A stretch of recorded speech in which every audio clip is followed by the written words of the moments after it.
Aloha, ladies and gentlemen. Welcome. My name is Sprinklebeard, and this is a channel update video.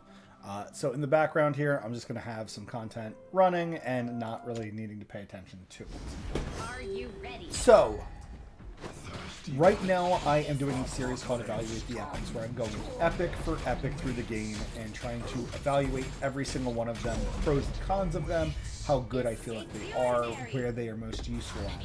And so far I am getting some positive feedback from my reviews. Everybody kind of is like, this is interesting, or oh, this is much more useful than I thought it was.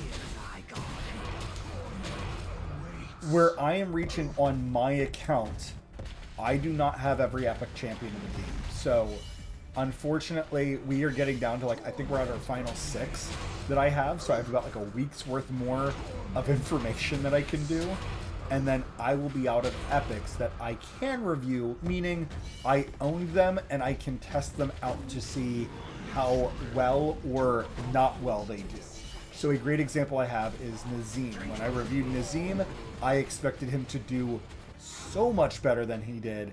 And unfortunately, his damage numbers are just very, very low for what I needed, or especially compared to all the other epics I reviewed. Nazim does feel like he's in a quite terrible place at the moment. So with that being said, my question for you guys, my viewers, is what makes the most sense for you guys? Do you want me to still review epics that I do not have? And, you know, have that kind of disclaimer going on and being like, hey, this is something that I'm not 100% on. Or do we want to say, it is cool, slow down? So other series that I've kind of started up is like Rate the Resource, where I talk about certain resources that we can gain or how useful that they are. I have things like Scrutinize the Stat, where I'm trying to pay more attention to stats. So the next one I want to evaluate is Rage Regen. I pretty much have everything set up that I feel like I need.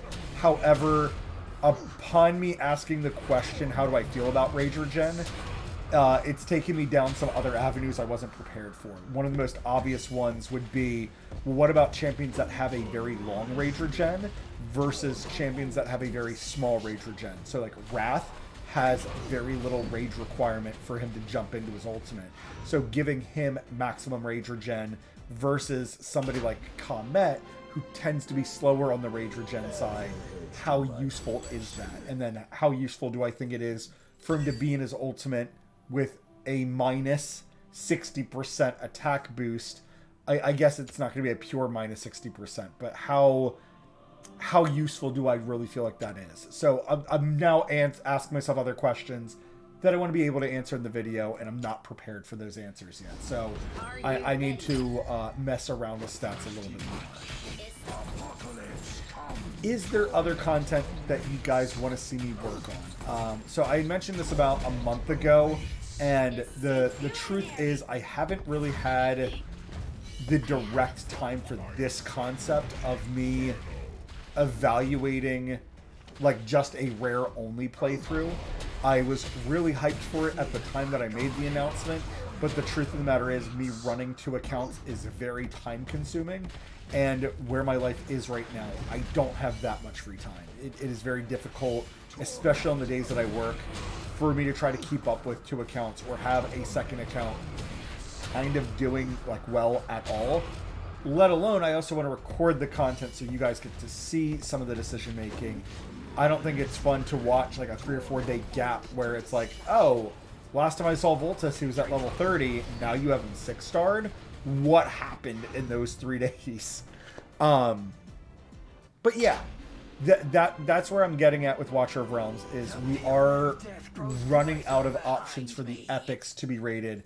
I don't particularly want to do legendaries. I guess I'm just going to kind of put that out there now, that a lot of the legendaries, they can be very subject to change, as well as some of the ones that are very lowly rated, like Crake.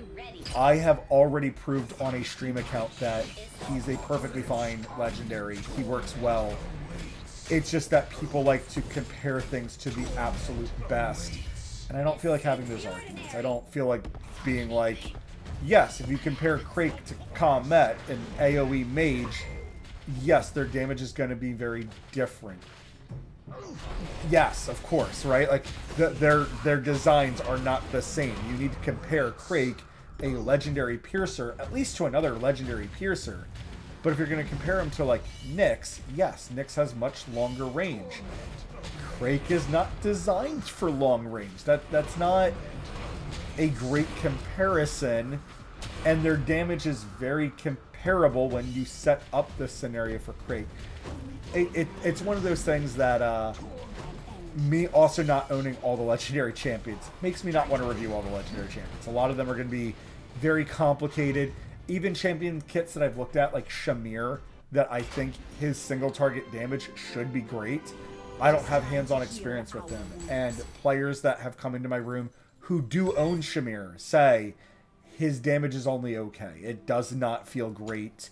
He just feels like he's doing a little bit of work, but not a whole lot of work. So, right?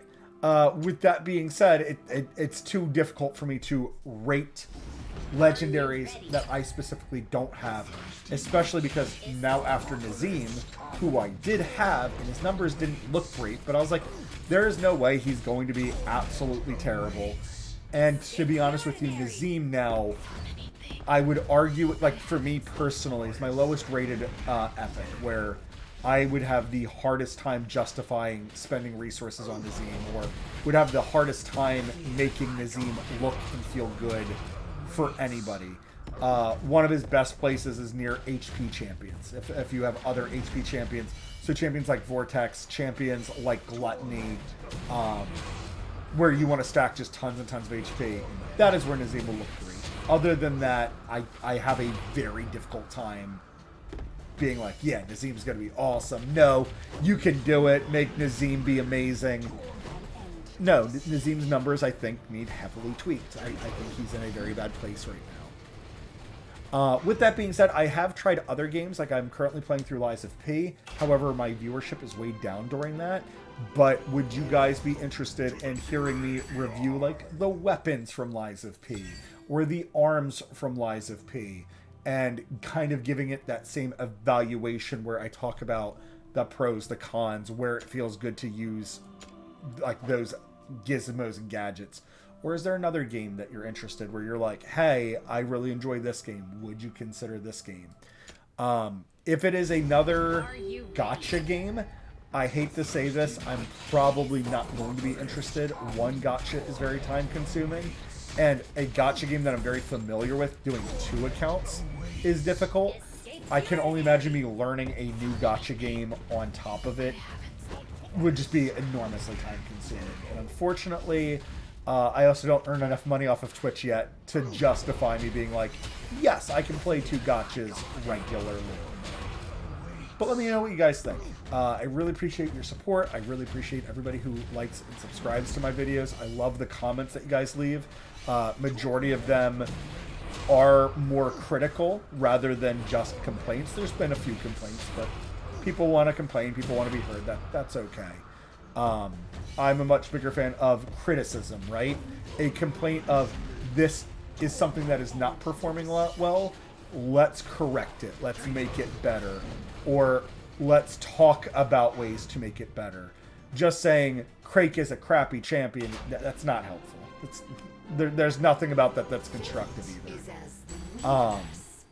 But yeah, that's my mindset. Those are my thoughts. Thank you guys for joining me on this. It's a lot of fun to content create, like, a game that I'm really having a whole lot of fun with, and to have other players who are enjoying it come and talk to me about their experiences with it is a lot of fun. It has been very fun to see some people being like, this is my favorite champion, let's go. I know exactly that feeling. I can't wait to get, like, a champion like Dallin. I use Narvi so much. I am very interested to get Dallin, and then Dallin specifically, I'd be much more accepting to take up to 5-star over Narvi. But we'll see when that time comes.